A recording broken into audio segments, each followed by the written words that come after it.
Okay, let's continue with what we are discussing.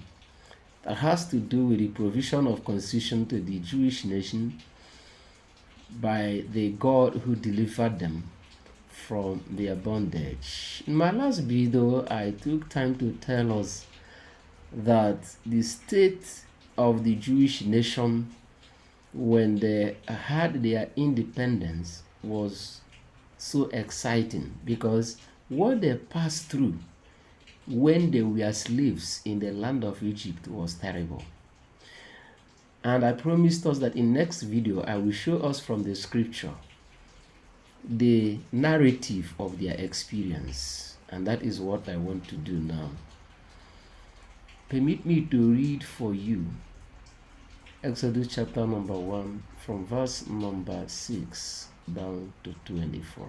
And it says, "Now Joseph and all his brothers and all that generation died, but the Israelites were exceedingly fruitful. They multiplied greatly, increased in numbers, and became so numerous that the land was filled with them. Then a new king, to whom Joseph meant nothing, came to power in Egypt. Look, he said to his people, the Israelites have become far too numerous for us. Come, we must deal shrewdly with them, or they will become even more numerous, and if war breaks out, we'll join our enemies, fight against us, and leave the country." So they put slave masters over them to oppress them with forced labor, and they built Pithom and Ramses as store cities for Pharaoh. But the more they were oppressed, the more they multiplied and spread. So the Egyptians came to dread the Israelites and worked them ruthlessly. They made their lives bitter with harsh labor in brick and mortar and with all kinds of work in the fields. In all their harsh labor, the Egyptians worked them ruthlessly. The king of Egypt said to the Hebrew midwives, whose names were Shiphrah and Puah, "When you are helping the Hebrew women during childbirth on the delivery stool, if you see that the baby is a boy, kill him. But if it is a girl, let her live." The midwives, however, feared God and did not do what the king of Egypt had told them to do. They let the boys live. Then the king of Egypt summoned the midwives and asked them, "Why have you done this? Why have you let the boys live?" The midwives answered Pharaoh, "Hebrew women are not like Egyptian women. They are vigorous and give birth before the midwives arrive." So God was kind with the midwives, and the people increased and became more numerous. And because the midwives feared God, he gave them families of their own. Then Pharaoh gave this order to all his people: "Every Hebrew boy that is born, you must throw into the Nile, but let every girl live." That's verse 22.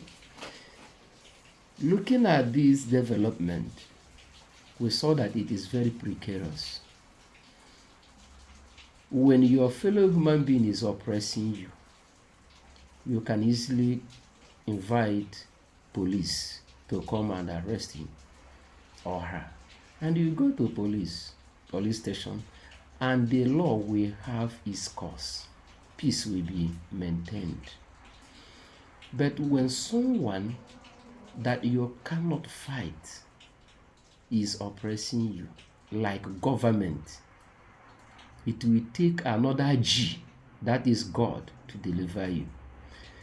The oppression being experienced by the Jewish nation at this juncture is coming from the government of the day. And that government of the day happens to be the world power then.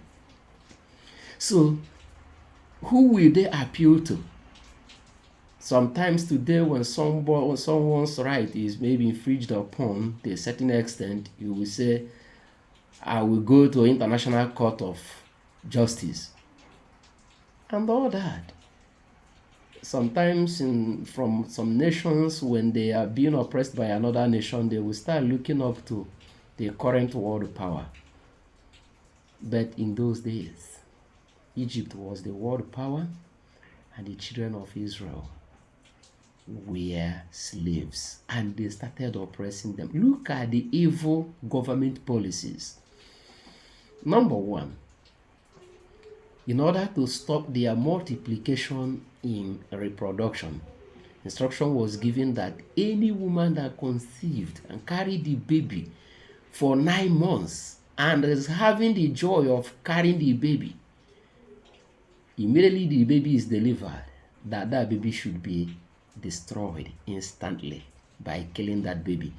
Number one, the joy of the mother is cut short. Number two, the sorrow is handed over to the woman, because every woman looks forward to see a child being handed over to her after 9 months of terrible experience of pregnancy.